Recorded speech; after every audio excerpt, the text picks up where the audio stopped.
from Pandora. Welcome to A Vault Hunter's Guide to the Borderlands, Episode 3. The best Borderlands podcast on the EchoNet. I'm Drew. Those are some words for you. I'm Jeff. It's all uphill from here because we can't start any worse than that.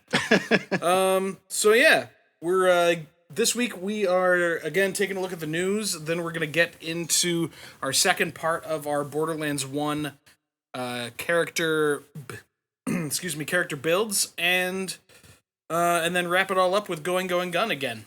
Yeah, absolutely. So we're looking forward to it. So as always, get a little chit chat going on here. So how has your last 2 weeks in the Borderlands been? Oh, by the way, real quick before we start that, it's Memorial Day. Just happy Memorial Day weekend to everyone. That being said, don't forget what this weekend means and everything like that. So, just kind of take some time to reflect on America as a country and what it means. Absolutely. To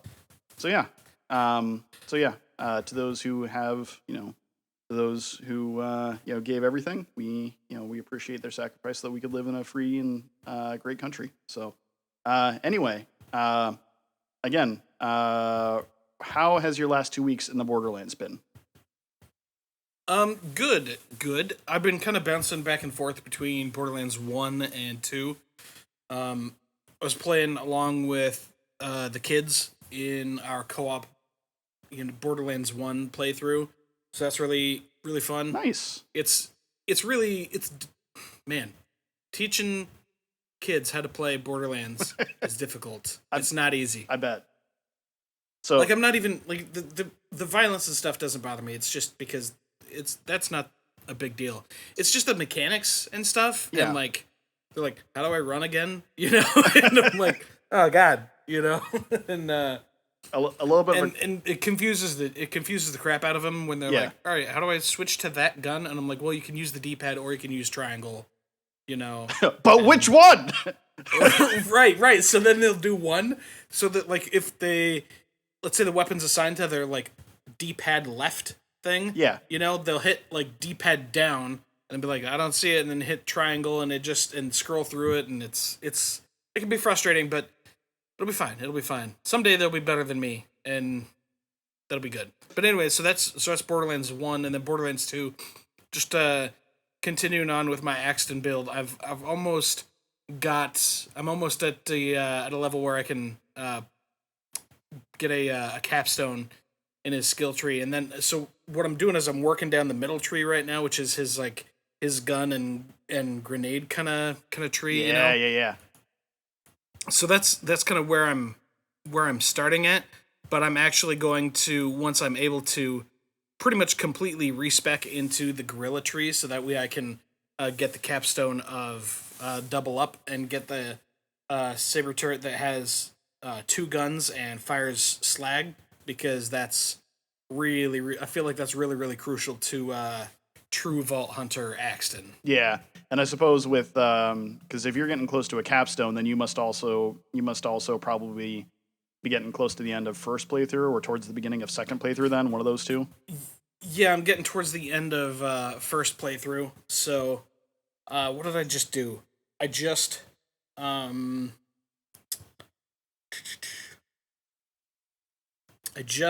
got through Sawtooth Cauldron and all that crap, and I got to the Arid Nexus and have started farming. What's his name? Hunter Hellquist. Yeah, because I want to get a. Because I want to get a. Get a bee. Get a bee. Yeah, I want to get a bee, but first I'm just gonna kind of farm the bunker a little bit more until I get to the point to where I can get that capstone in, and then I can just run into Hunter and drop a turret on him and light him up. Nice. So I like it. Yeah. So yeah. Could you imagine that in real life? You're working at your job as a disc jockey, like you do, and then all of a sudden some soldier dude runs in and he's already got guns and stuff, so you're already really nervous, and then he just throws out this box that turns into a turret. You're like, what? Yeah, that'd be a little disconcerting, but what are you gonna do? So He's an asshole, and he deserves it. That's fair. So for the record, I want to point out something. So Drew was talking about teaching his kids how to play Borderlands and showing them and everything. I just want to let you know how crazy this man is, because he's doing probably two of the most difficult things right now. He's teaching them how to play like a role-playing-esque sort of game. I mean, there's lots of role-playing elements in the Borderlands series. And he's also teaching them how to play Magic the Gathering, like, at the same time. Yeah. So... Yeah. So there's that. Both. It's, you know what, I don't want to wait anymore. I don't want to wait until I like think they're capable. Like, we'll just throw them into the deep end now, and by the time they get out of the pool, they'll be better swimmers than I. So I feel like that's the plan. I feel like that's the situation. Like, it's one of those things, like you said, talking about throwing them into the deep end. You know, I feel like it's one of those things where you're showing them how to play, and I'm glad that Borderlands doesn't have much more of a PvP element or anything like that, but, you know, I just think it's kind of funny because, I don't know, it just seems funny because it's like, oh, you know, Dad, you're always beating me. And it's like, yeah, well, how about you get better, scrub? Like, you know. Right. Which is what happens when we play Magic, you know. Yeah. We'll play Commander. We'll do it, what's that version of Commander where you're doing like 2-on-1?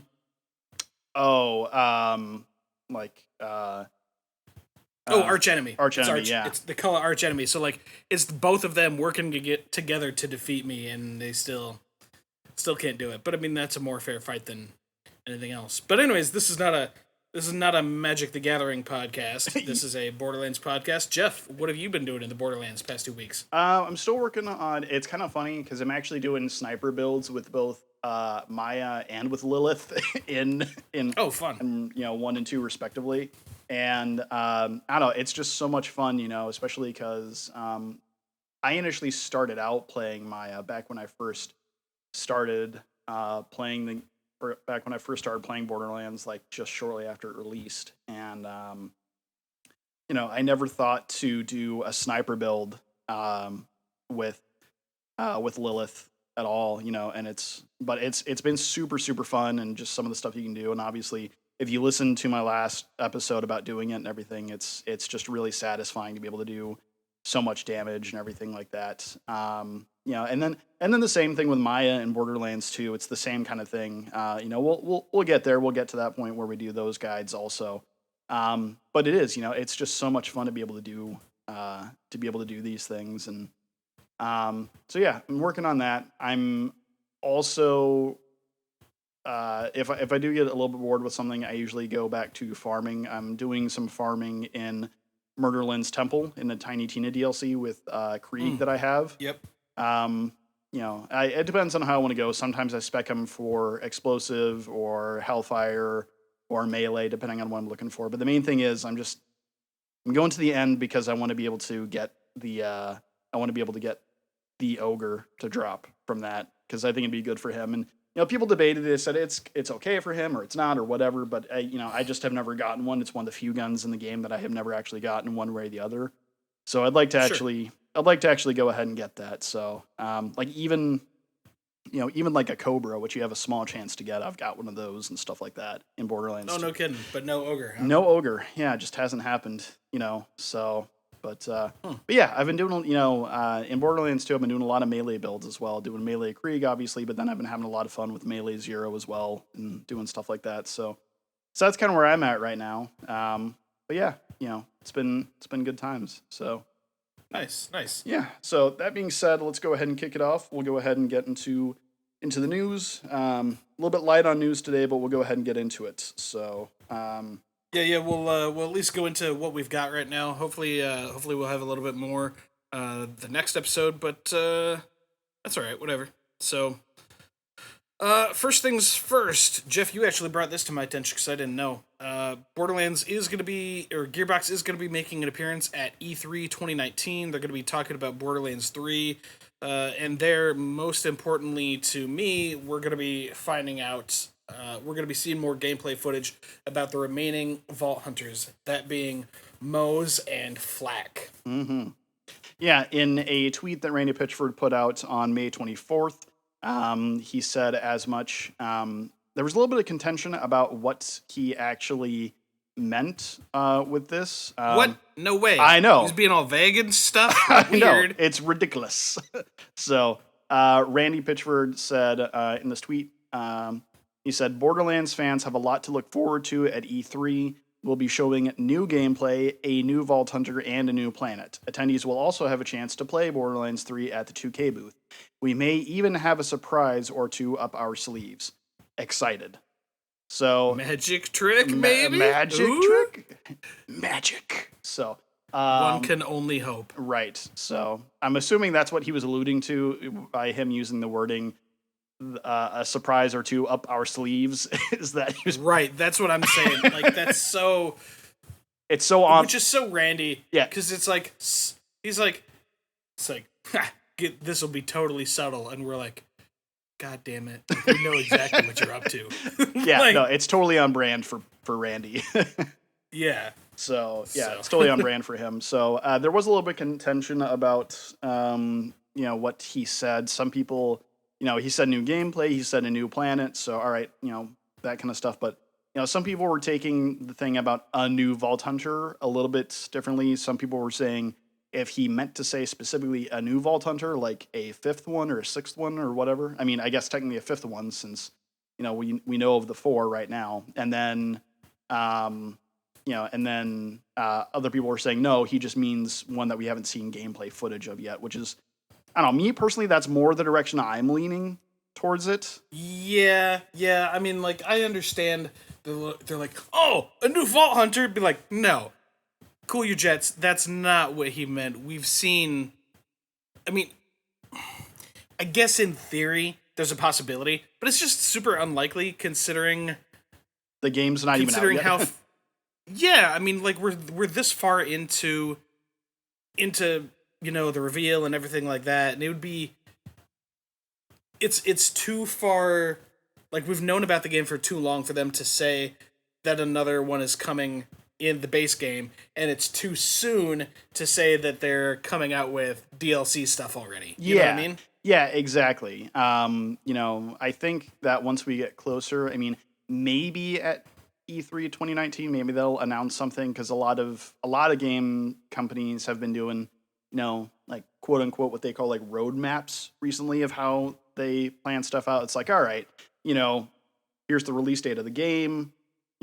3 months later we'll do a DLC that'll include a new area and a new character, and then 3 months after that we'll do a new character, and then, like that kind of stuff. So maybe we'll see something like that, but I agree. I feel like it's way too early for them to even get into that kind of stuff right now.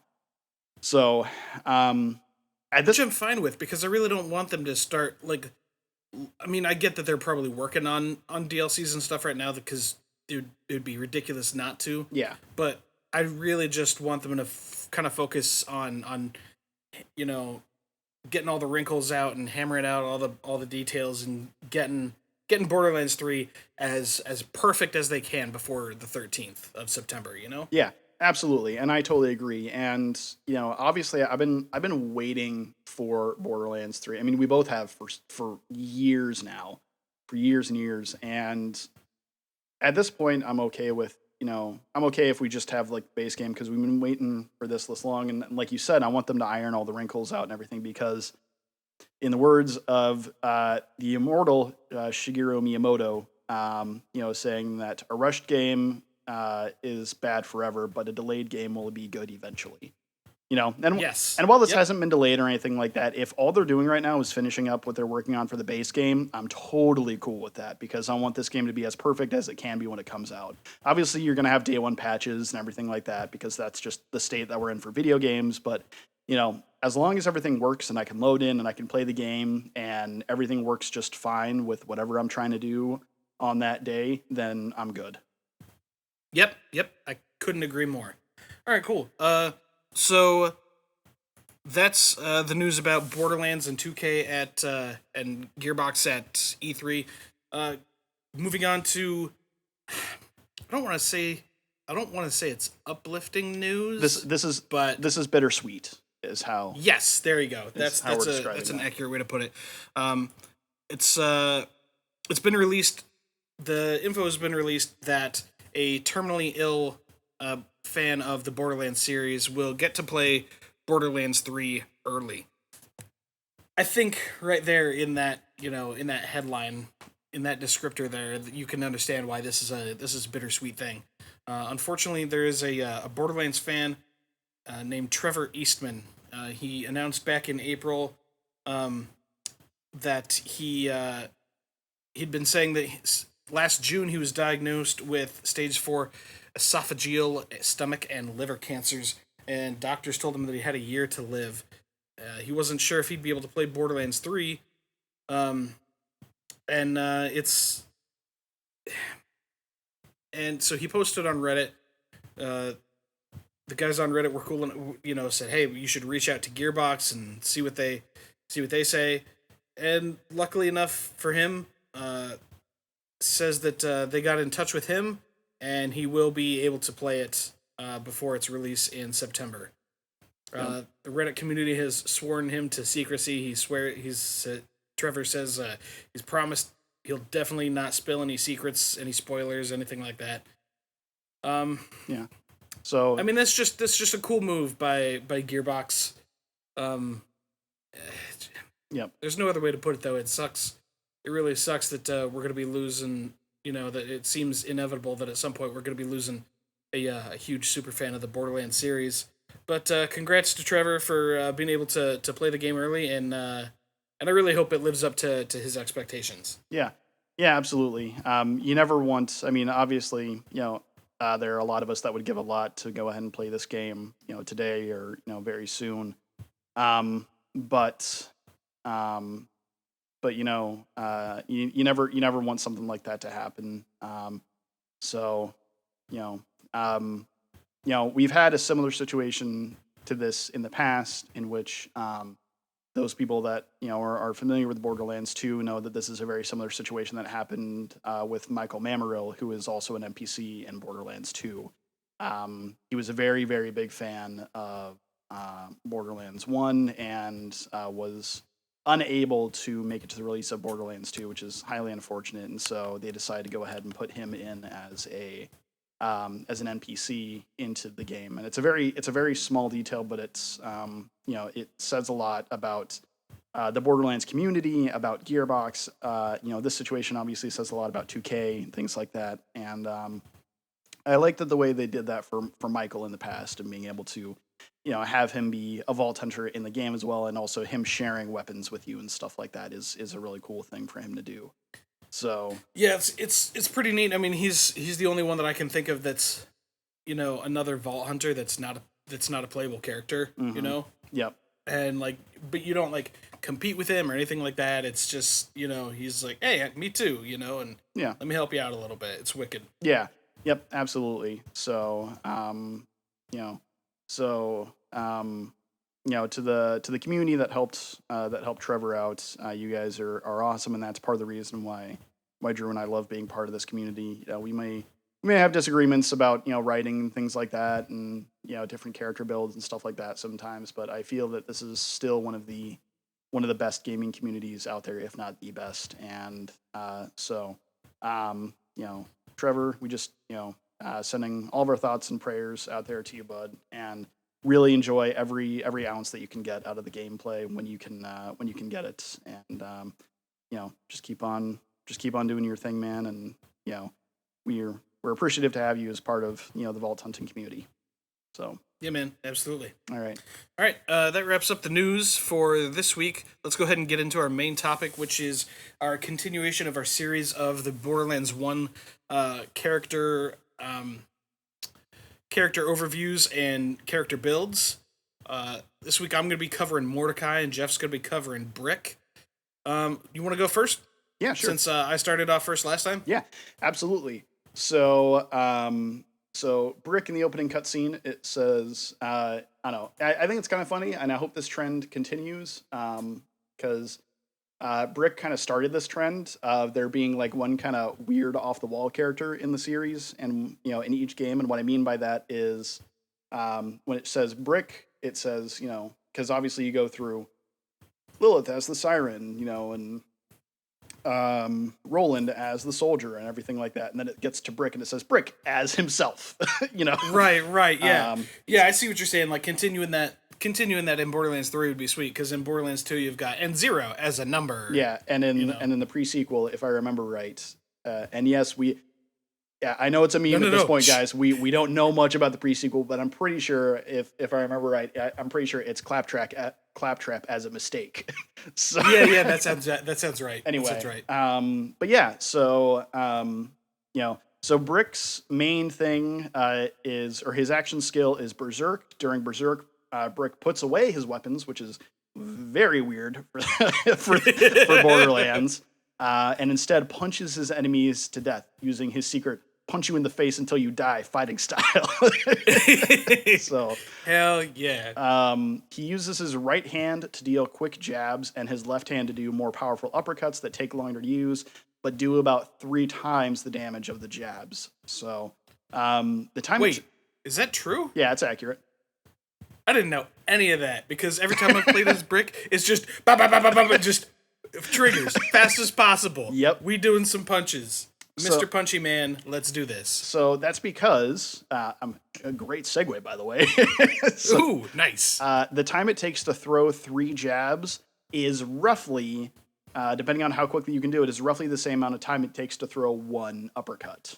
So it's pretty close. So it does allow for nice variation depending on the situation, though. So a lot of the times, if I'm running towards someone, like if someone's a little bit further away or something like that, I kind of charge up the uppercut a little bit beforehand and just bam, just like right in the face, Nice. So like I usually start with an uppercut, and then if they don't go down, then I start jabbing them again from that point. Or if it's a lot of lower level enemies that you can take out with a single jab, then jab, move on, jab, move on, jab, move on, that kind of thing. So again, kind of situational. Sure. Brick does also take far less damage. He's got a lot of damage reduction during this time. So because of that skill, that's where we're going to focus on first, is his melee build. So just about doing all the punchies. He's a punchy man. Mm-hmm. So not one punch man. Not one punch man. Multiple punch dude. Multiple punch man. So anyway, so I usually like to start out by going into his Iron Fist skill. It's a tier 1 talent in the Brawler tree, which is over to the far left. Each point invested in this increases his melee damage just a slight amount. So starting out at 6%, and it does it 6% for every level, so you get up. So you put 5 points into it. So by the time you're level 10, it's an initial 30% damage. So it does this for all melee strikes, which I do really like about this skill. So it does it, and this is going to coincide for most of the skills in here, but it does it for melee strikes when you're in Berserk and when you're not in Berserk. So even when you're out of it, when you see him like swing the big old lead pipe that he likes to swing around, it does that as well. So unfortunately, there are no buffs from any class mods in this. So that is kind of the one drawback to it. But I feel like it's super helpful. Sorry, Drew's writing stuff on my Google Doc while I'm trying to do stuff. You jerk. I don't know what you're talking about. That's really weird that, like, considering that melee is like such a massive part of Brick's. I mean, like, his character and his playstyle, like, that's just what he does. It's so weird that there's nothing that increases. There's no class mods that increase that. Yeah, it is kind of weird. I still use it, and other people say, well, if you're not getting any buffs from class mods, why would you use it? Because having that melee damage beforehand, that little bit of buff beforehand, will help you get to some of your kill skills that will help you deal with melee damage better later. So, you haven't killed anyone in a while, so you have no kill skills up at the moment and everything like that. So you just decide to go ahead and put points into this. Now you're doing that 30% damage. If you get a melee weapon, now you're doing, quite a bit more as well. So So it just seems to help, especially in the earlier parts of the game, personally. I see. So peeking ahead in the show notes a little bit, I'm not going to divulge any spoiler things to what you're doing here or anything, but Yeah. I see there are ones that increase melee damage, but don't put more points into the Iron Fist skill. Correct. Itself. Yep. Correct. Okay, I see. Yeah. I see. So yeah, it's kind of weird, but that's how it works. So going along with that, again, like I said, this helps get you to some of your other skills when you don't have any kill skills or anything. So next we go into Heavy-Handed, which is a tier 2 talent in that same tree. It greatly increases his melee damage after he has already defeated an enemy, after he's already killed an enemy. So we're talking about, a potential of 30% from the previous skill from Iron Fist. With this one, from the base amount, if you spec into it 5 times, you're talking about an extra 60% damage with a total of 108% damage up there. Holy crap. Yeah, 108% damage if you've got full points and the right class mod in there as well. So it is just ridiculous. So this is really where that damage comes through. So now you're stacking the Iron Fist damage on top of the Heavy-Handed damage, and so you're getting just like a ridiculous amount. Going into that, I mean, I just have to say this real quick. After going through the ridiculousness of trying to explain Lilith's skill tree and how the different stuff work, it's like, oh, it does more, it does more elemental damage, but it doesn't, but it does. And like ridiculous stuff like this. Yeah. I'm really happy to be talking about Brick's tree like this. It's like, he does the punchies and you give him the stuff to do the more punchies. Yeah, exactly. I mean, we'll get into it, but Mordechai's kind of the same way. Like, pretty much everything in his tree is really straightforward. It's really nice. So. Yeah, and which is so perfect for these two characters, because it's like Brick, like if you taught somebody how to play as Brick, like if one of the girls had picked Brick to play as, they'd have been like, all right, so what do I do? I'd be like, man, you're going to be punching so many things. You see that man's over there? Yeah, go punch him in his face. Right, exactly. And Mordecai's like, you see that man way over there? You shoots that man's in the brain. You shoots that man's in his face. Right, exactly. So perfect. Yeah, so Iron Fist into Heavy-Handed. Iron Fist helps you get to Heavy-Handed. It's a good, especially for like early game first playthrough, it's super, super helpful. Going from that, the other, kind of like I did with Lilith, I'm gonna do this by like the skills that I feel like are super necessary for this build, and then go into some other stuff later. So going into the next one that I recommend to kind of round out this melee build is Bloodsport. Which is that Jean-Claude Van Damme movie. It is. So I feel like you could take like any two, I don't know. Like, I feel like you could take like any two nouns and put them together, and you could probably get a Jean-Claude Van Damme movie out of it. That's true. So, but yeah, Bloodsport, kickboxer, Yeah. Anyway, I guess kick is technically a verb. Either way. So Bloodsport is actually the capstone in this one. It's the tier 4 in that. So, and we'll get into like some of the tier 3 stuff here in a second and everything. But so, for every skill point that you put into Bloodsport, you regenerate 2% of your maximum health when you kill an enemy in Berserk mode specifically. I know that sounds like a lot of specifics. It's like, oh, well, I got to put points into it, and then I got to be in Berserk, and then I got to kill a guy. And it's like, yeah, I understand that. But the ridiculousness of how much that affects and how quickly that can stack is just ridiculous. Because here's the thing. So it caps out at your regular level with 10%. So you put 5 points into it, you get 10%. So plus 2% every level is 2, 4, 6, 8, 10. Math. Anyway. Whoa! So you can get an additional 4 points into it from certain class mods. All the way up to 18%. So, all right. So now you've got, not technically a total of 9 points into it. Now you're getting 18% of your health back when you kill an enemy, and it's doing this by regenning quickly. So, it's great for survivability because you're already out here killing mans. Why not get your health back while you're doing it? Like, you know. So yeah, this can be increased. I don't know. That doesn't sound like the Torg way. It doesn't sound the Torg way is just kill a man, and if you die, so be it. You know, like that. Not that Brick has anything to do with Torg. That's how I kind of associate him. You know. In my fanfic, they're best friends. So I can't unread that either. It makes me sad. Yeah, I know. I'm aware. So I don't actually have a fanfic. So, but I do though. But I don't. You figure it out. You know, it might be true. Tell you what, if you think I wrote a fanfic and you happen to find one where Torg and Brick are best friends, let me know. I'll tell you if you're right. Hit us up on Twitter. Get at me.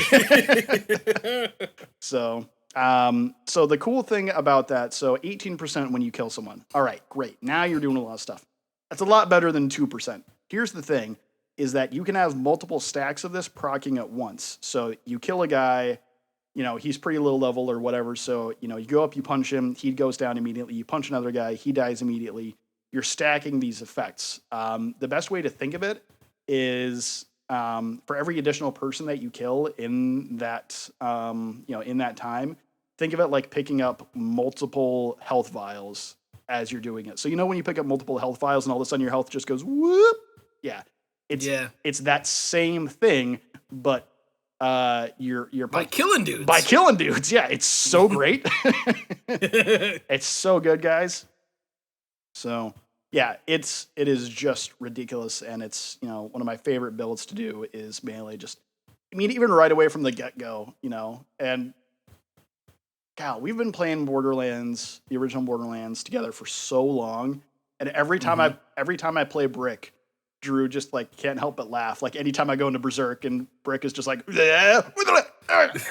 know, and he's just like, it's just constant.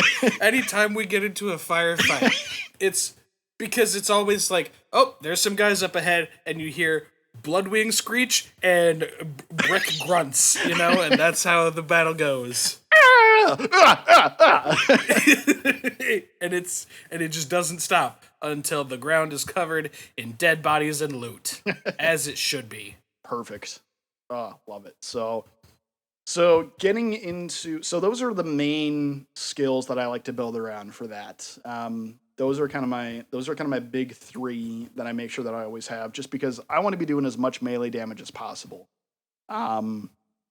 You know, so having those things that stacks that is great. And then since I'm going to be up close to guys often, or since I'm going to be up close to enemies often, I want to make sure that I've got that really, really good health regeneration. So the class mods, you can kind of take your pick between the Skirmisher or the Berserker. I know I've kind of gone a little bit more heavily into the Berserker one. I just prefer it personally. The Skirmisher is not bad, but I'm not big into Sting Like a Bee or Bash, either one. You know, Bash has a chance to daze your enemies when you melee them. You can stack it up to 5 times initially and then 9 times like anything else. And so you've got a 90% chance to daze your enemies. But me personally, if I'm killing guys quickly enough, I shouldn't have a reason to daze them. You know, does that make sense? Yeah, absolutely. I could totally understand that. Yeah. You know, and Sting Like a Bee is, I don't know, you get pulled towards your enemies and everything like that. And like, I understand why they put it in there and everything. It just does a couple of weird things. For instance, when you dash towards someone, it kind of centers you on the enemy, so you don't have as good of a chance of getting that critical damage as well. You know, it is nice to be able to, like, from a distance, you know, like fly towards someone and punch them and everything like that. That's cool. I just feel like there are better uses of it. Now, this doesn't mean that Skirmisher is awful, and we'll get into why here in a second, but for me, you know, you've got the Berserker, so you're doing the melee damage anywhere between 48 or plus 90% stacked on top of the ridiculous amount of damage you already do. You've got Endless Rage, which is going to help you, which is going to increase the duration of it. anyway, and then you've got heavy-handed and bloodsport, which are two skills we've already talked about on there that you're going to be able to increase as well. You've got all that. You've got bullet damage resistance anywhere between 0 and 39%, which, since you're going to be up close to enemies and stuff like that, bullet damage resistance is never a bad thing. And you're going to increase your health potentially up to 56% as well. So all these things added together make it nice. And the cool thing too is if you're increasing your health by an additional 50%, then that's going to be harder for your enemies to kill you, yes, but your bloodsport skill doesn't care how much total health you can have because it does it on a percentage basis. So so it's just going to be able to increase, it's just going to be able to, give you that much more health back anyway. So now the thing that's really cool about the skirmisher class though is, and yeah, I know this is going to sound ridiculous, but so it does 60% up to 60% melee damage. You've got short fuse, so you're able to go into your berserk quicker. And then you do have sting like a bee and bash, which again I'm not super fond of, but it does also increase your health, and you do get a higher resistance to melee damage as well. Now here's the cool thing about this: if you're running a skirmisher mod, the situation where I would recommend it is if you are playing like maybe in a co-op lobby or a group or something like that, where you've got three other people that are also playing Brick, and then and then all of you are using a skirmisher mod. So each of you is getting anywhere between plus 28 to plus 60 team melee damage off of each person. See, now that makes sense to me because I was looking at the skirmisher mod and I'm like, I just don't see the benefit. I mean, like, short fuse, sting like a bee, and short fuse and sting like a bee are just not super useful, like we've covered. And then the other options that the skirmisher class mod comes with is team melee damage, team maximum health, and team melee damage resistance. All virtually useless in my opinion, unless you're running like we're gonna talk later about a melee Mordechai build. Yeah. And okay, so team melee damage resistance. Let's just do a quick run through. Who are the melee damage enemies in the game? The melee damage enemies in the game?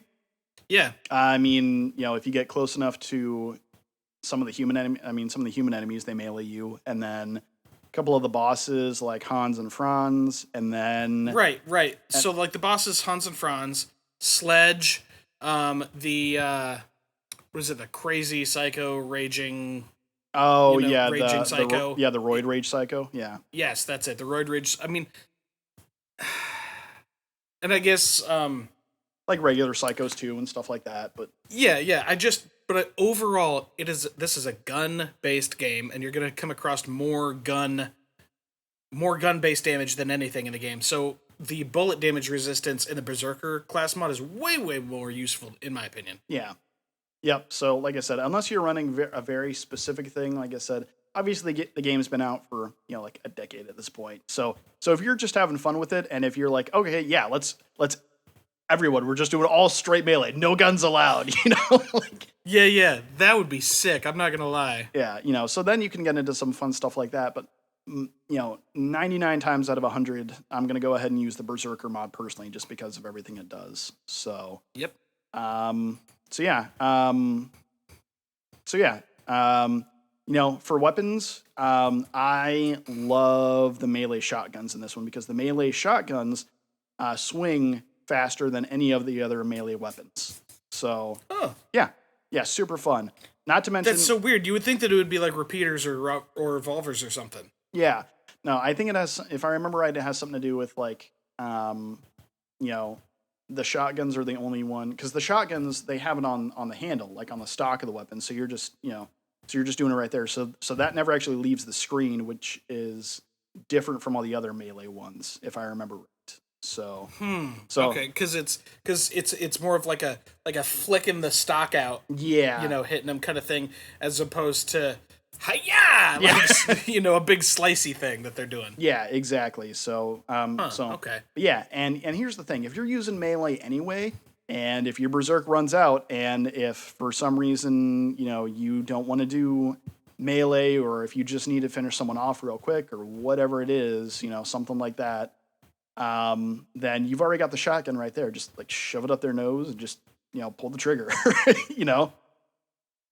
Pull the trigger until it goes click. Yes. Perfect. So, flawless John Turturro impression right there. All right. So throw that shade at me. I don't know who this is. Oh, really? Yeah. That's in, why can't I think of that movie? Predator? I have no idea. I don't know.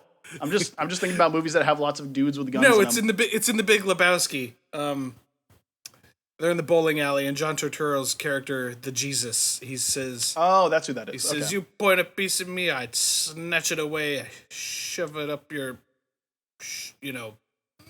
pull the trigger until it goes click." Nice. Fair enough. He was also the butler in Mr. Deeds.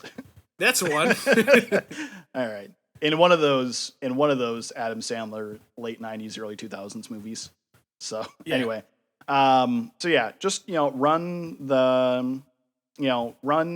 like I said, the melee shotguns. I love it, for that reason. And then obviously the new legendary, if you're playing on the remaster, the Sucker Punch, because that thing is just stupid. That thing is just dumb. That thing's dope. I've been running the crap out of that thing. 500% melee damage. I don't even care how much damage it does as a gun at that point. I'll just get one of those things like at the very beginning of the game and just run with it all the way to the end. Because yep, I don't even care if I'm running that thing. Who needs to shoot a man's? Yeah.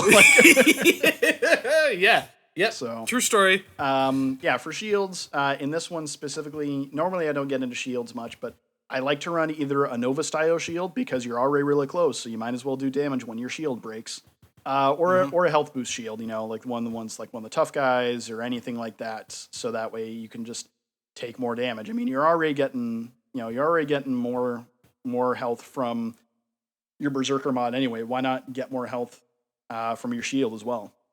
Yeah. So, true story. Anyway, next we're going to go to another one of my favorite builds, probably across like any Borderlands game, is the explosive build, the Blastmaster build. So, I don't know. I just love explosive in any of the games. It's just so good and so satisfying. Yeah, I know you can technically get more damage out of other stuff depending on how you build it, but it's just so good, man. So, it's super satisfying. Like if you have never built fastball Axton or fastball Krieg, do yourself a favor and get on that right now. It'll give you a whole new respect for it. It's good times. So, yep. The playthrough that I was talking about just a little bit ago, about my Axton build. He's a grenadier explosive type dude right now. Until I respec him after I get into that, until I max out his tree there. Yeah.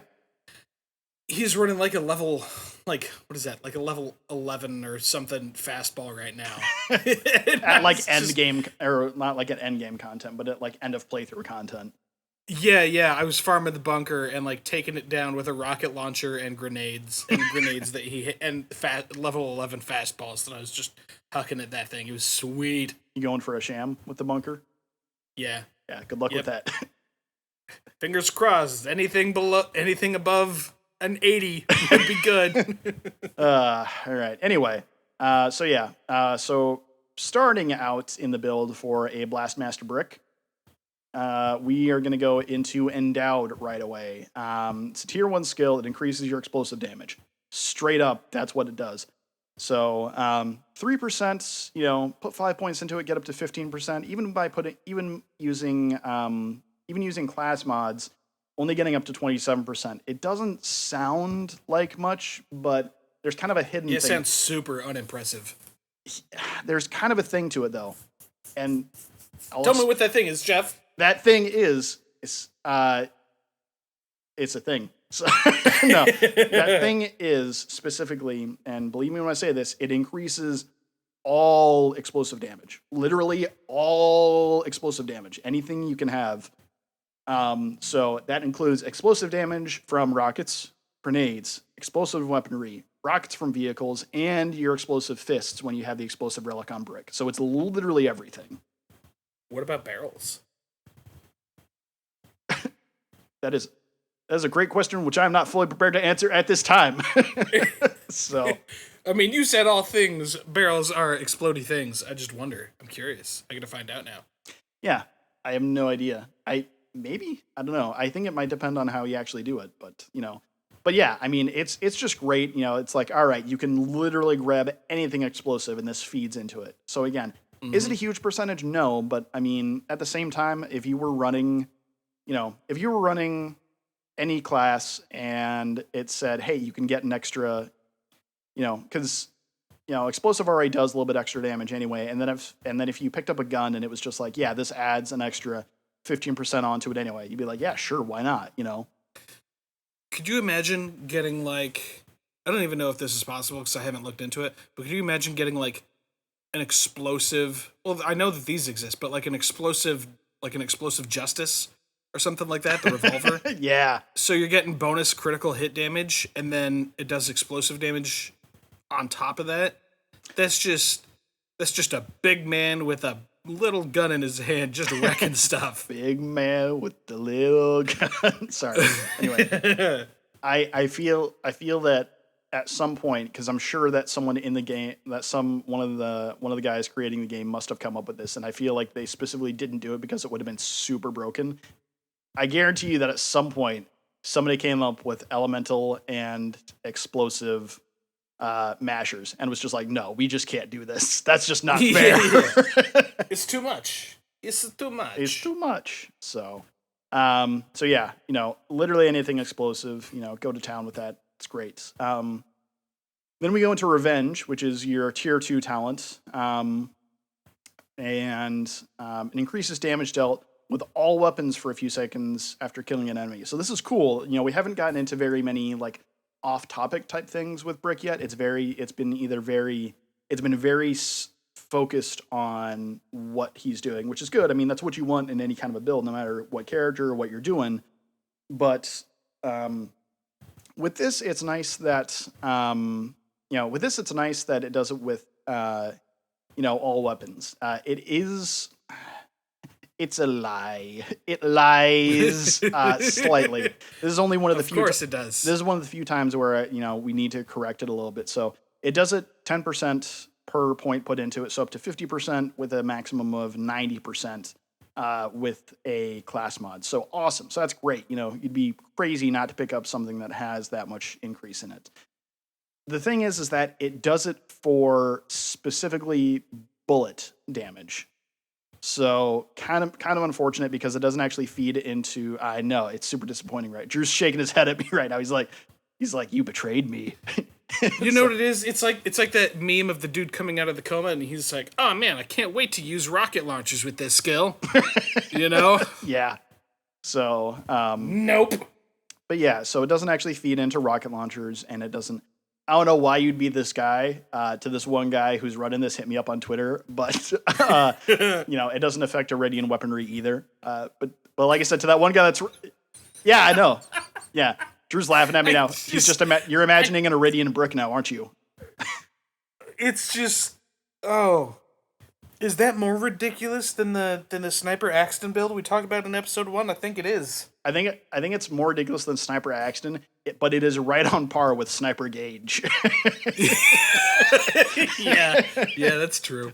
It's like, oh yeah, man, you play Borderlands? It's like, yeah, I do. Oh, cool. What are you running? I'm running Iridian brick, and then you just back away slowly. Right.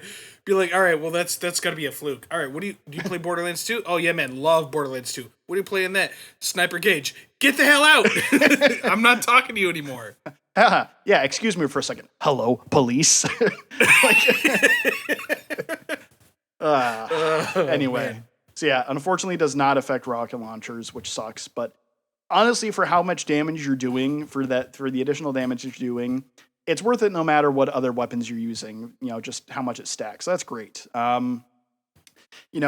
Unfortunately, does not buff melee damage as well because your fists aren't a weapon. Although technically, in the opening cutscene, it says your favorite weapons, explosive and his fists. It's like they call his fists a weapon, but they don't classify him as a weapon. Even Krieg's axe is technically a weapon. Yeah, you look in the code of Borderlands 2. Got him. It's listed as a bandit pistol. Super weird. Yeah, it's a real thing. That's really odd. Yeah, which is great because I run the sheriff's badge on it, which does a buff to pistol speed, so you can actually throw his axes faster. It's so good. That's awesome. Oh man. Anyway, yeah, be on the lookout for those builds when we do them. That'll be good times. But yeah, doesn't buff his fists, even though technically, like I said, they're called weapons. Just saying. And then we go into Master Blaster from there. Again, that's a tier 4 skill, so we'll talk about tier 3 stuff here in a minute. It increases your fire rate with all weapons and causes you to regenerate rockets after killing an enemy. So, the fire rate increases are pretty impressive too. It's 12% per point that you put into it. So that's a huge difference. I mean, just throw a point into it. It's 12%. No, putting 5 points into it is 60%. Yeah, it's huge. Like, especially if you're imagining, like, if you happen to find one of like the really fast firing, either submachine guns or repeaters or even the support machine guns. Yeah, or an SMG or a repeater. Yeah, any of those things that have like the 8, 9, 10 plus fire rate on it, and and then you add an additional 60% on top of that. It's just ridiculous. So also what Jeff, if you got a skull masher. If you got a skull masher.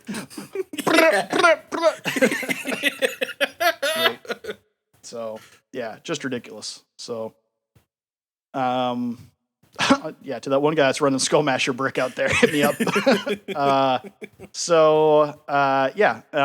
You're also doing the rocket regeneration, per minute. So yeah, up to 10, per minute. So it's pretty good. And that's just on the points that you can put into it. Again, if you get a class mod for it, then you're doing overall an additional 108% fire rate increase and 18 rockets regenerated per minute, which is just insane. So nice. Master Blaster is super useful for rocket launchers in addition to other weapons and everything like that. But yeah, it's just, with stacking it on certain things, it can just be ridiculous. If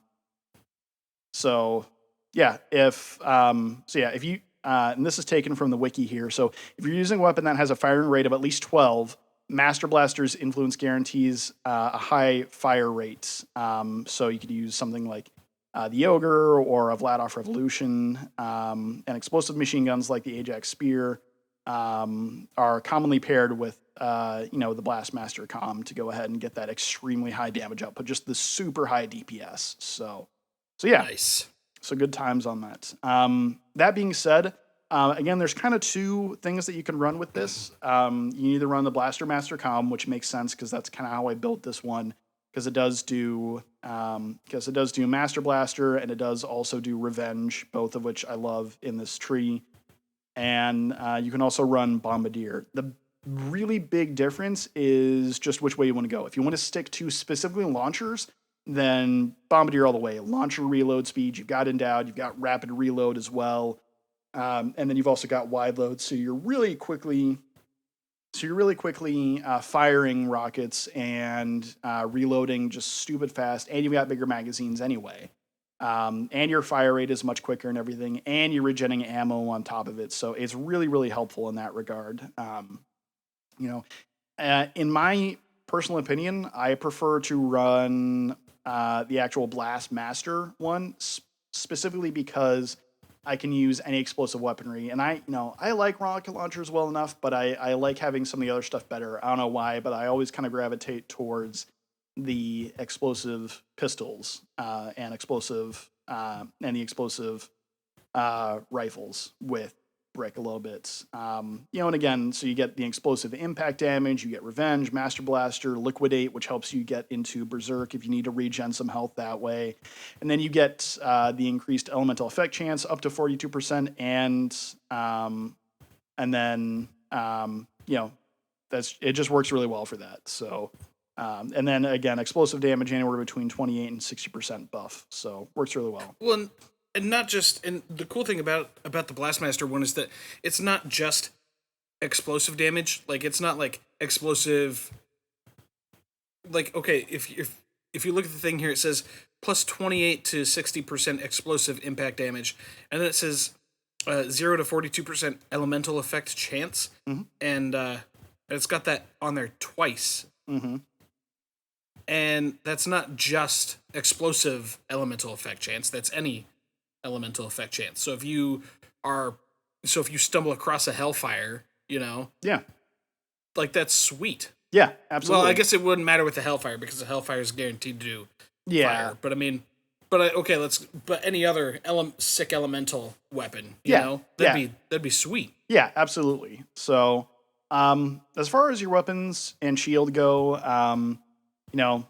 honestly, any launchers, that are gonna have good stats on them, anything like that, and then explosive legendaries that I prefer with this, the violence, which is the new one, which sick. The ogre, always got to have an ogre with that, even though it's kind of a have fun farming that Ajax ogre, kids. But even though that's so. But yeah, and then the hammer, which the explosive or it's the hammer's not super great for explosive damage, but it's still pretty decent. It's not overwhelming, but it's workable. So we'll get into kind of why I like that here in a second with the next thing. So, but yeah, honestly, anything explosive, or if you're running rocket launchers, then just find what has the best stats on it and what you prefer. So. So the last one that I have here is for the Ogre, which is again one of the specific ones from the Nox DLC. There's not too much to get in here though. The thing that I like about it is, to me, it's you can kind of do a mix of both of the previous builds and put it into here in really fun ways. So, what it does is it does shotgun fire rate anywhere between 45 and 80%. Does rapid reload, it does revenge, and it does die hard. And we'll get into die hard here in a second. And then it does shotgun damage buff anywhere between 31 and 42%, and shotgun ammo regen anywhere between 6 and 23%. So we've been over most of these skills already, and this is just the class mod for it. But the cool thing is like running shotgun brick is just crazy fun. So like I said, you run shotgun brick, and then you also have a hammer with it, and you're doing explosive damage, and so you can do that build, so you can do explosive damage and have crazy fire rate and crazy damage, and you're regenning ammo, so you don't have to worry about it. Or if you want to, you can even run shotgun / melee build, kind of like we talked about earlier. This is just a fun way to kind of go a little bit more into shotguns and the actual weaponry if you want to do it that way. So, I don't know. It's just fun. Like I said, it kind of allows you to do more. I don't know, do something more open, a little bit less focused. Because you can kind of run either of these things the way you want to. Are you going to be as specific in your explosive or melee damage? No, of course not. But it does give you more variety in your gameplay with this. So, and if you just love shotguns in the game, this is going to be the build for you. It works out really well. Which is a reasonable thing to love in this game, because I really enjoy shotguns in Borderlands 1. Yeah. This gives you the option, like if you find an explosive shotgun, sweet. You've got a higher fire rate, higher base damage, and ammo regen for that. If you're doing melee, awesome. You still got to shoot things every now and then. So you find a shotgun that does bonus melee damage, and then slap this class mod on top of it. And when you are shooting things, you're going to be doing more damage. So you're getting the best of both worlds. Oh yeah, absolutely. So, some key things to take away as far as what I like, for just general skills that are going to be good no matter what you do. Endless Rage increases the duration of Berserk by 10%. It's like, okay, well, I'm doing the explosive build, or I'm doing the ogre build, so I'm not using melee. Great. Doesn't matter. Use this to get your health back. Go hide behind a rock, hit Berserk. You can use this to get your health back in a pinch. It's great. Yep. Okay. Feeding into that, also, like, a lot of his middle tree is really good to just have certain parts of to help fill out the rest of whichever build you're doing. Hardened, so increases your maximum health by 12% for each stack you put into it. Safeguard increases the strength of your shield by 8%. Juggernaut, killing an enemy gives you plus 10% resistance to all damage for a few seconds. Just all these things. Rapid reload obviously increases your reload speed by 4% and reduces recoil with all weapons by 6%. And payback, after your shield becomes depleted, you gain 8% damage bonus for 10 seconds. So, those are just all great things to have. Any of those are great. Are they generic? Yeah, they're generic, but I would love to have these in anyone's skill tree. I don't care. Like, it'd be great for any character. So, Well, that's the thing. It's like with every single build that we talk about, there's always going to be some base things that you're going to want regardless, Like, if somebody's like, just to get way weird and outside of video games for a second, if somebody was like, hey, I need to, make something for dinner and all I've got is, chicken. What do I do? Be like, I don't know, get some peppers and onions and some garlic. Be like, do what with it? Be like, I don't know, take your pick. You can turn that into some kind of sauce or something, or you can go Mexican with it or whatever. Like, there's base things that are just universal, Yeah. So, and it's the same with skills in Borderlands. Yeah, absolutely. So, that's basically the thing is like having something that increases your maximum health, never a bad thing. Having something that increases the strength of your shield, never a bad thing. Having something that gives you damage resistance, never a bad thing. Having something that gives you more damage, never a bad thing. And that's what that's what all these things do. Having something that helps you reload quicker, never a bad thing. Right. The only ones of those that would be bad is like the health and shield ones if you're playing Krieg in Borderlands 2. Yeah, that's about it. Exactly. But there's a reason, why Krieg does what he does. So anyway, why he does what he does. So, but yeah, those are, that's how I prefer to play. That's how I prefer to play Brick. Those are my couple of builds I usually stick to. So, it's good times. Like I said, if there's anything you change or anything like that, go ahead and hit me up or let me know. But of course, we gotta have Brick's best friend. So, Drew, why don't you go ahead and tell us about how to build a Mordechai?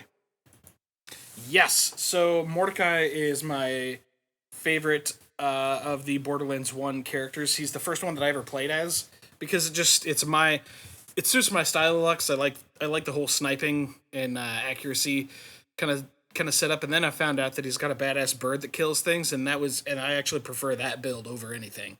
So we're actually going to start off with talking about with Mordechai's base skill, excuse me, which is Bloodwing. Bloodwing is A, the name of his bird, B, the name of the skill.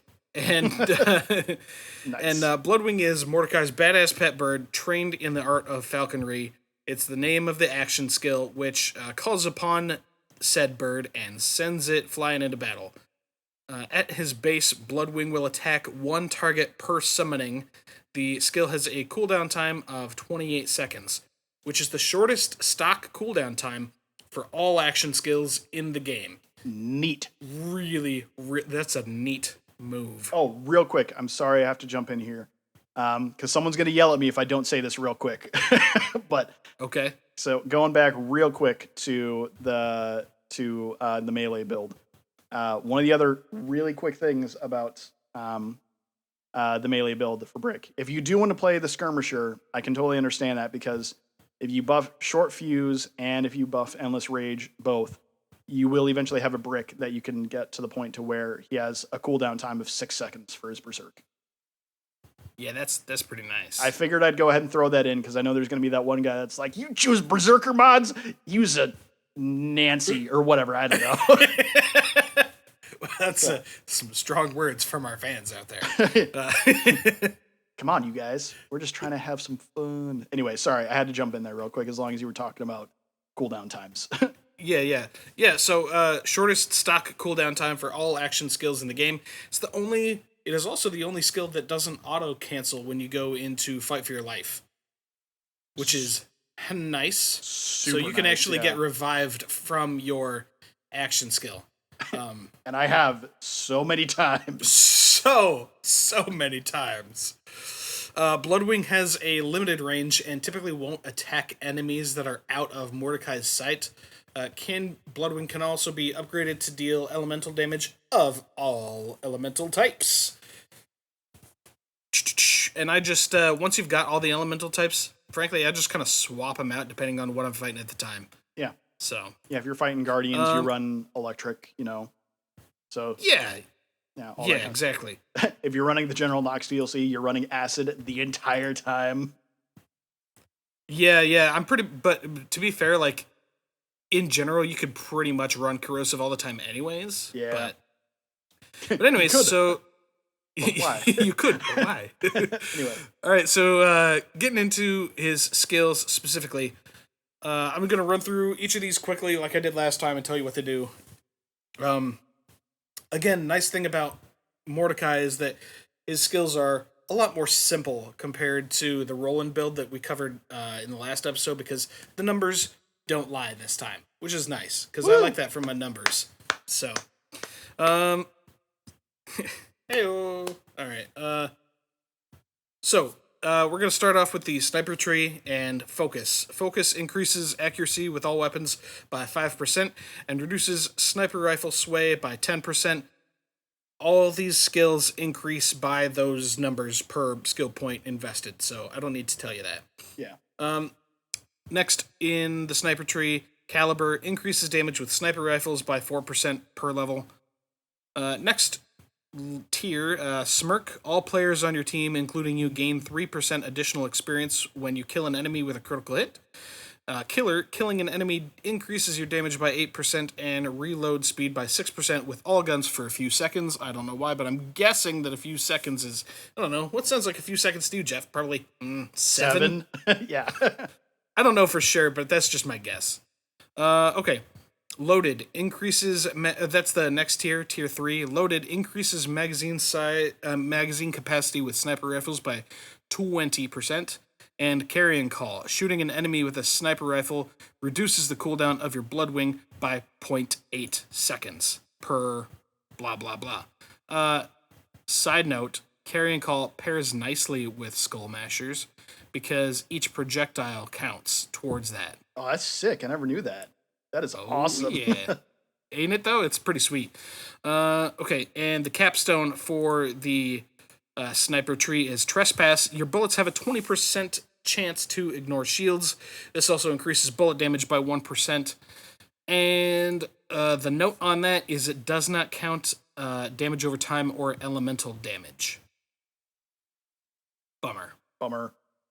Okay. It's like the rocket launchers all over again. I know, Why? Right? Why do you do this to me, Gearbox? Okay, going into the Rogue Tree. Cool thing here, no notes for any of these. They just do what do they do. So sick. Is it bad that that's what we're like? Oh, it's like, oh, it does what it says. Oh, that's awesome. Like, Right? No, I mean, putting these together, there's so many things that we found out that like yeah, it doesn't actually do that. The way it works is it figures out where Mars is in relation to Venus, and then like some other kind of BS. Right. So Rogue, we're gonna start off with Swift Strike. The Rogue Tree is pretty much all about Bloodwing. So you're gonna see a lot of stuff in the Rogue Tree today. Starting off with Swift Strike, increases Bloodwing's damage by 20% and movement speed by 8% per point invested. Swipe the Bloodwing. Bloodwing causes enemies to drop additional money, ammo, and healing items when it attacks. I love the little icon there of Bloodwing holding what looks like either a picnic basket or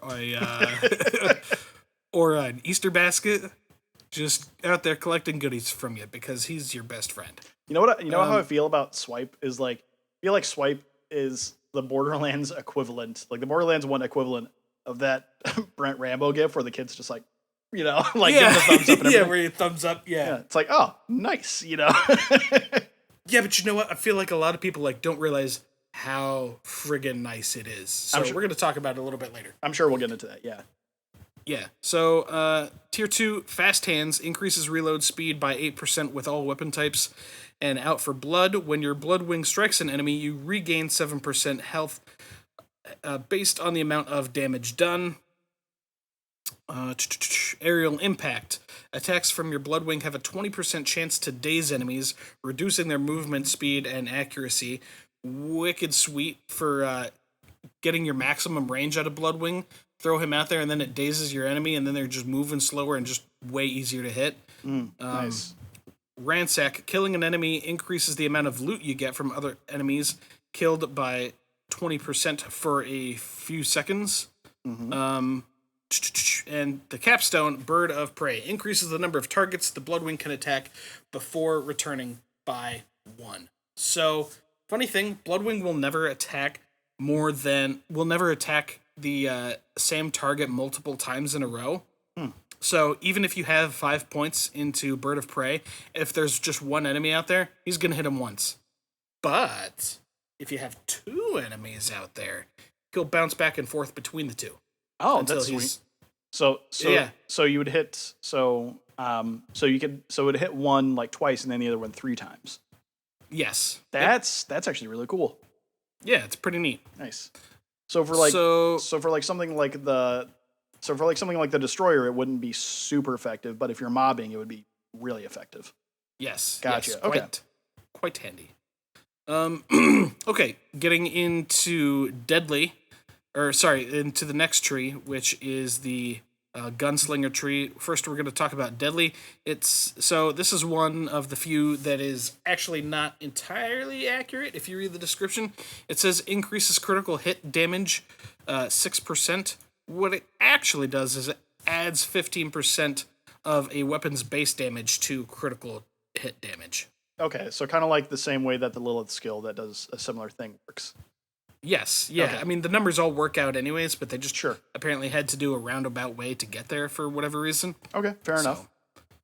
Let's see. Secondly, here we have the Gun Crazy.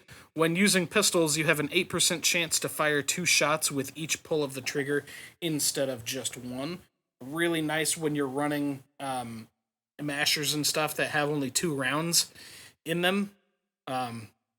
Because then if you pull then you get just more trigger pulls out of it, and you're doing more damage. It's nice. Nice. Let's see. Next, we've got Lethal Strike. Lethal Strike increases melee damage by 10%. Also, every melee attack has a 35% chance to be a Lethal Strike and deal plus 100% damage. All those numbers go up per skill point invested. Riotous Remedy. Killing an enemy gives you a 3% chaotic health regeneration for a few seconds. There's some stuff to that. It's actually... I really don't want to get into that. It's just a little too much. So look it up. Yeah.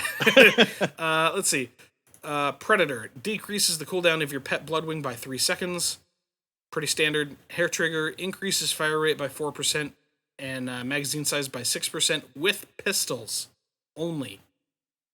Okay, now, but that does count for repeater pistols and revolvers both?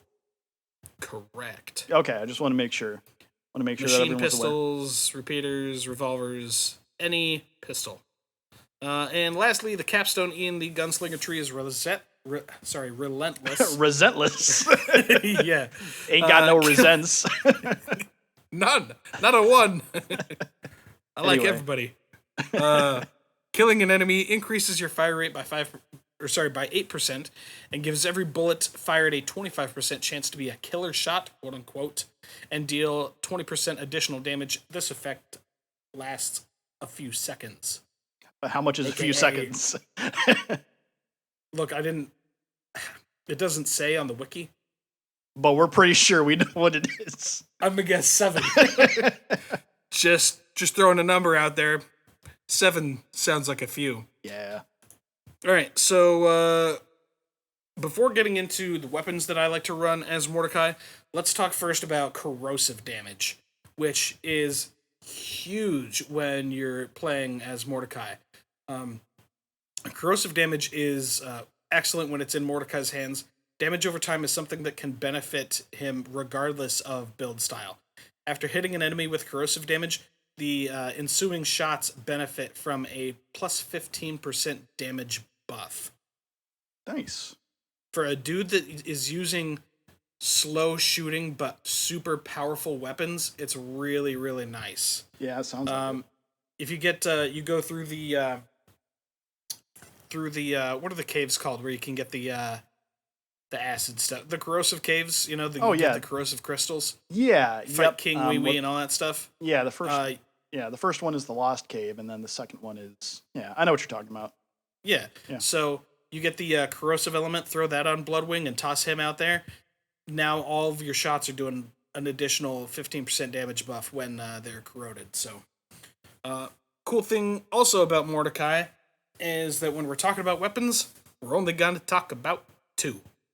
Because you don't need nothing else. Dope. So first we're going to talk about sniper rifles. Generally, any sniper rifle would be a solid choice in Mordechai's hands. I prefer gambles. They have a slightly lower accuracy, that's why it's a gamble, but benefit from increased critical hit damage.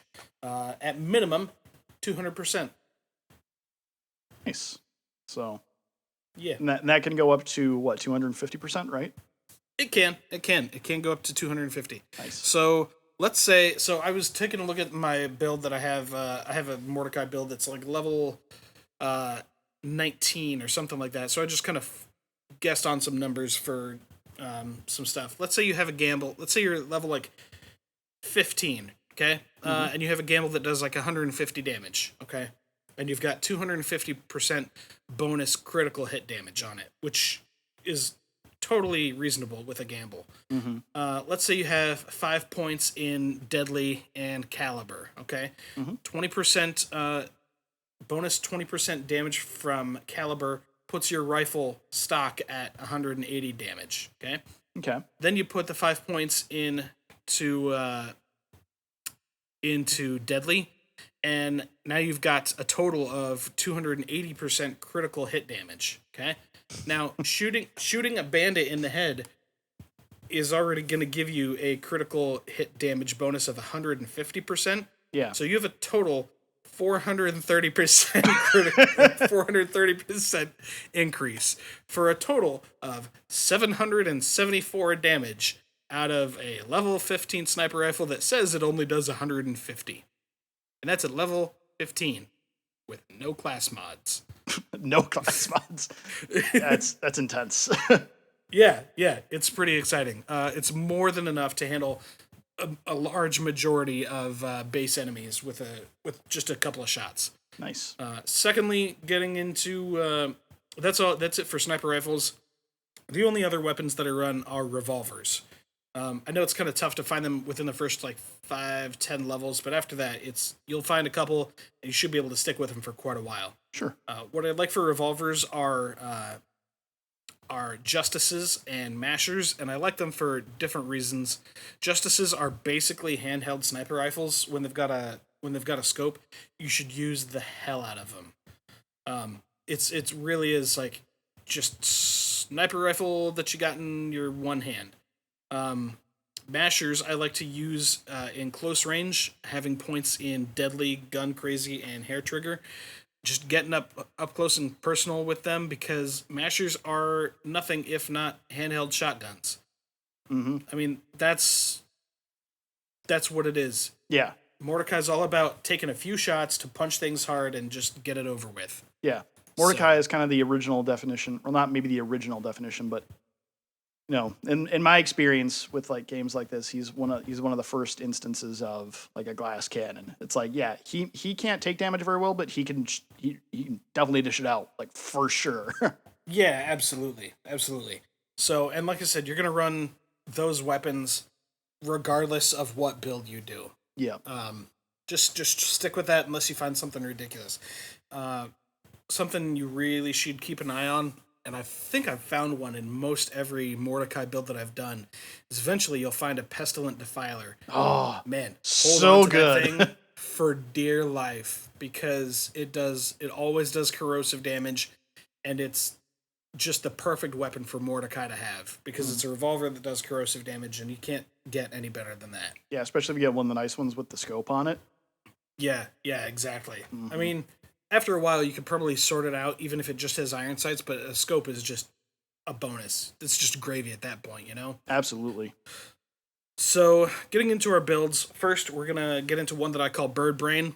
This is my favorite way to play Mordecai. Actually, it is it's a Bloodwing based build.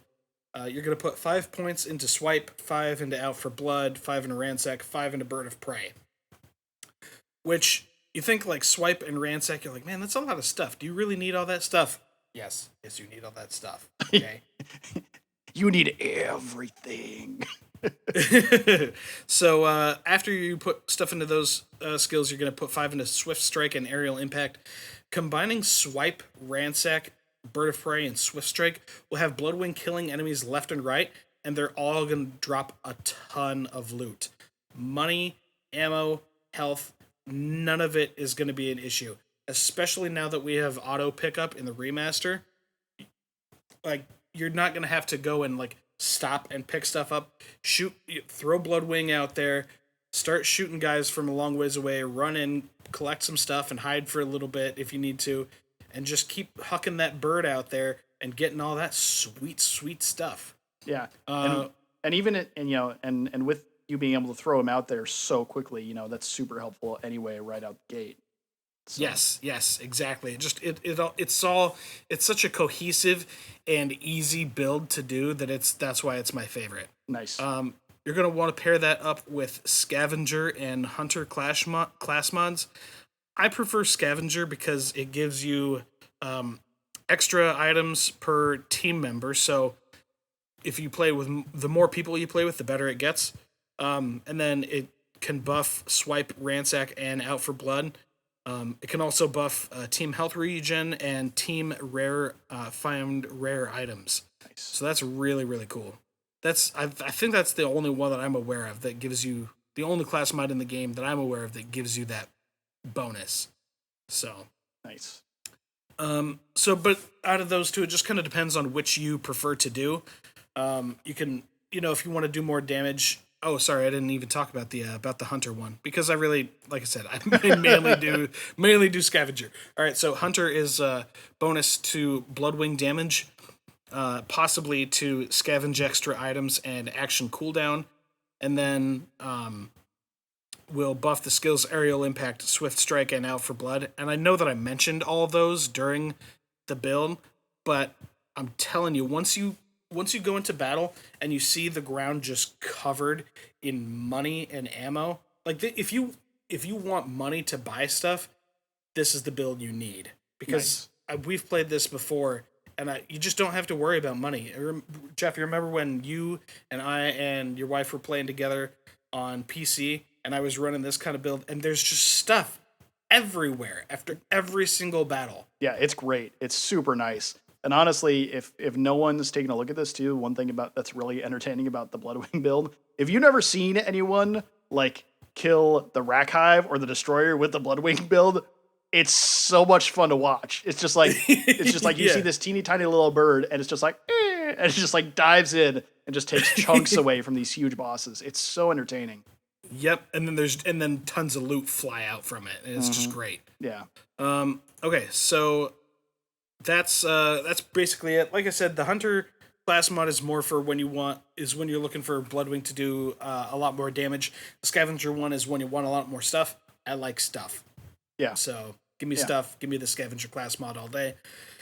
And as you're gonna find, I say this about pretty much every build. Kind of use whatever shield you want. I like using regenerative health ones, just because again Mordecai is kind of a glass cannon, but I like to take cover as Mordecai, throw the bird out there, get in a few long shots. But it's tough when you are fighting things like the Roid Rage Psycho and stuff like that, where there's nowhere to hide. So yep. All right, so this next build I call "But Not Before I Split Your Head Like a Canoe," which is in reference to one of my favorite westerns of all time, Tombstone. He's got a guy at gunpoint, and he says, "Your friends may get me in a rush, but not before I split your head like a canoe." So this is clearly the gun-based build for Mordecai. We're going to put 5 points into Deadly, 5 into Focus, 5 into Caliber. 5 into loaded and 5 into trespass. And the cool thing about that is you're kind of, I know it seems a little weird, but like, so your first 15 points that you're putting in after you put your requisite 1 into Bloodwing are Deadly, Focus, and Caliber are all tier 1 skills and all work super, super nicely together. Mm-hmm. Then you're going to put 5 into Loaded and 5 into Trespass, and we're going to kind of skip right over Smirk and Killer. Killer can be handy, but I'm just not super crazy about it. But Loaded I really like because I like the magazine capacity buff on sniper rifles. Yeah. Just the sooner I can kill things without having to reload it is better. Trespass is the capstone again, and your bullets have a 20% chance to ignore shields. Really great. If so do the math on that real quick, people. Got 5 points into it, you get 20% every time. You know, yeah. By the time you're done, it's 100% chance to completely ignore shields. Yeah, it's so good. Like you can use that, and I've used that all the time to go ahead and run in just before the warrior or just before the destroyer, and just take out guardians because you're taking them out so quickly, and just buff up a little bit before you actually go in for that last fight. Super handy. Right. Plus, then if you're able to, if you do corrosive, it's sick. Because then you're just ignoring those shields and you're doing all that corrosive damage. It's wicked. Yeah, like if you've got a Defiler and you're running that, shoot them once, turn around, shoot the next one. By the time you've shot the next one, the one that you shot will be dead from damage over time from the Defiler, and you're good. Yep. So, and that's my next note here is get a couple corrosive weapons and just wreck everything. It's a really, really straightforward build. However, I am going to suggest that you need to get either a large capacity shield or one that does health regen. And pretty much the only class mod that you're going to be looking at with this build, in my opinion, is the Gunslinger mod, unless you get the Gunfighter one from the General Nox DLC. The Gunslinger one does additional fire rate, puts points into Deadly and Loaded, and Resentless, which is cool, but... Did you just say Resentless again? Maybe? I don't even know I'm pretty sure you did. And then it's going to also give you bonus pistol accuracy and pistol ammo regen. And I know that sounds like, man, that just sounds like a pistol build. Kinda, yeah, because pistols are able to hold more ammo, and they just benefit from a lot from this class mod. Yeah, you could go ahead and take a look at the... let's see. You could also look at the Assassin class mod, which does bonus corrode damage, and then can add points to Deadly and Killer and Lethal Strike. That one's definitely not bad either, especially if you have those corrosive weapons. But I'm just saying, as a general rule, look at the Gunslinger one, unless you're running a Defiler or something like that. Let's see.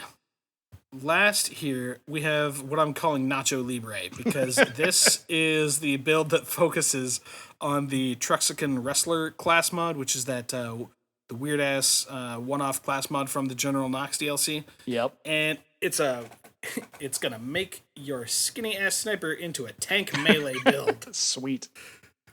You're going to be able to trade punches with Brick, so that's sweet. What you're going to want to do is put points into Deadly, Lethal Strike, and Riotous Remedy, which seems super obvious because those are the skills that the Truxican Wrestler class mod can buff, but they're good to have anyways. There's nothing wrong with putting points into Deadly. Lethal Strike I really kind of avoid unless I'm doing a melee-specific build, but there's nothing wrong with it. And then you're going to, after you put points into those three, then I want you to go into your Bloodwing skills, because that is going to give you range, and it's just going to help with just whittling down your enemy's health, especially after you get points into, what is that one? Into Birds of Prey, so you can have multiple targets and everything. Yeah. That's what I would do, even though I left that one out of my show notes, apparently. Anyways... go into the Bloodwing skills: Predator, Swipe, Out for Blood, Swift Strike, and Birds of Prey. you're still going to use sniper rifles and revolvers because you're still going to want the bonus critical hit damage that those things do. They still hit really, really hard, even if you're not focusing on putting points into those things. Yeah. But just look out for ones that do bonus melee damage. Yeah. Because then you're just getting the best of both worlds, and you're getting a dude that if you can't, well, actually, if you are afraid that you're not going to be able to punch it to death quickly enough, then you can kind of stand back, pop a few shots, and then get in there and hit it with whatever kind of bonus melee damage weapon you've got. Yeah. Early on in the game, look out for the Clipper, because that has awesome melee buffs, and you can just run around and punch a bunch of skags in the mouth, which is fun. Yeah. So if you're playing obviously not on the Game of the Year edition, the Clipper is a great option. And then if you are playing on the Game of the Year edition, you can use the Clipper because that's a guaranteed thing that you get just from doing the story anyway. And then, you can also run the Sucker Punch that we loved so much for the brick build too, and that's going to be huge in this. So, absolutely. And then, again, no surprises here. Also, keep an eye out for Corrosive Weapons to make use of that 15% bonus, because it's not just bullets. You will, because Corrosive basically, we mentioned this last time, Corrosive basically works like slag. I want to say slag an enemy, but like acid an enemy, corrode an enemy, and then start punching them, and you're going to get bonus damage, and you should be able to make short work of things. So that's those are the Mordechai builds. I know last time I kind of did like a solo build and a team build, and then this crazy ridiculous one.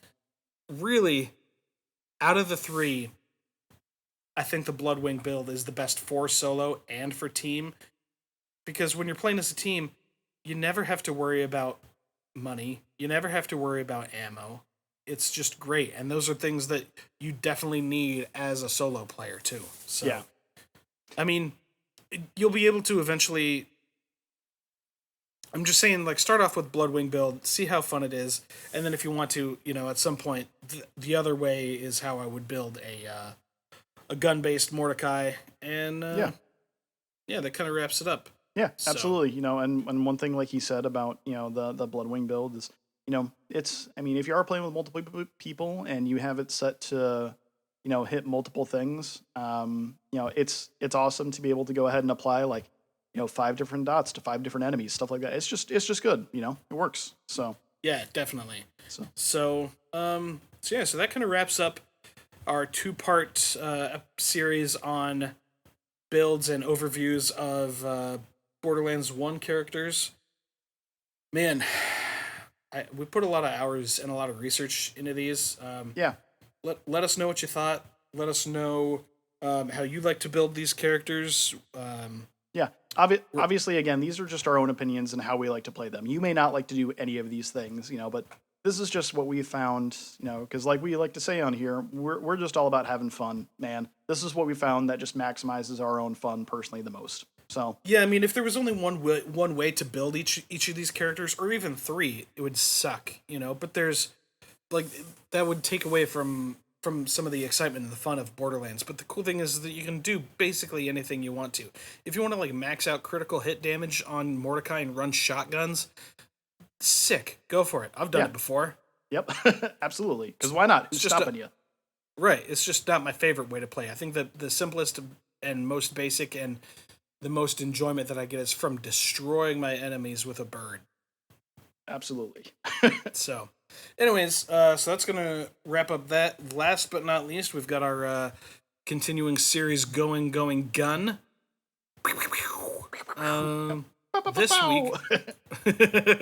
This week we are going to talk about the Ares.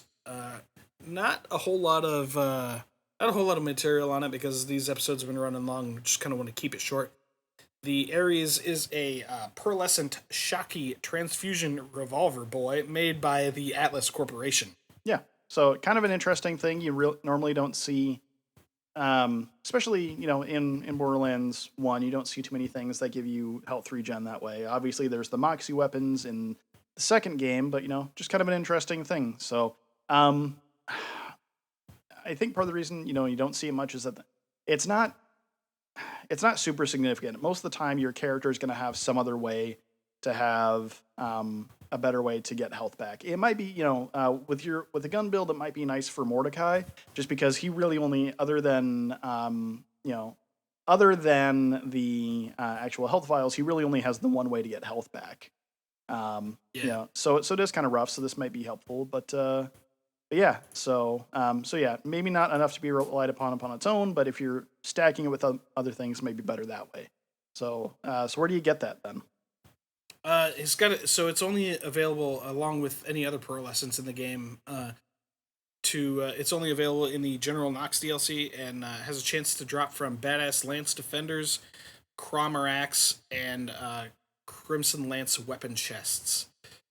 So pretty limited there. One note I want to point out though, so the transfusion, it's actually like transfusion rays almost, and if enemies get in that line, in that path, they can also get transfusion from other enemies. Right. So this is one of those ones, it's a very interesting thing, but it's not super useful, I guess, Yeah, there you go. So it doesn't do a lot of health regen for you, and it still has a chance to do health regen for your enemies. So it's kind of like, Right. It's one of those things where it's like if I ever found one in a chest or something, I'd be like, oh, it's a pearlescent. I'd be like, it's an Ares. That's a neat. Yeah. Neat. And then immediately sell it. Yeah, for sure. So anyway. So yeah. I think that's going to take us to the end of episode 3. Thanks for joining us on A Vault Hunter's Guide to the Borderlands. Jeff, you got anything else? Nope, that's it. Just like I said, if you guys have any other suggestions for how you would go ahead and play these characters, let us know. There is obviously, we've got our Twitter and we have our email as well. So go ahead and let us know. Our Twitter is once again at Vault Hunters Pod on Twitter. So that is at VAULT HUNTERSPOD at Vault Hunters Pod on Twitter. And then we also have vaulthuntersguide at gmail.com. So go ahead and hit us up. Let us know. We really want to hear from you guys about how you would build these characters, or some fun builds that you've tried and things that worked for you, or let us know about maybe the time you found an Ares and if you did find a specific build for it, or if you just sold it right away. Let us know. But yeah, also we're going to see that gameplay event coming up here soon, so we'll keep you guys informed of that, and we'll go ahead and do the same thing we did with the first gameplay event. We won't share anything with each other to get the first initial reactions. So, but yeah, I think that's about it. Yeah, man, sounds good. All right, well, we'll talk to everybody again in 2 weeks. Good luck and good drops. All right. Bye, guys. Have fun out in the Borderlands. Thanks. Bye.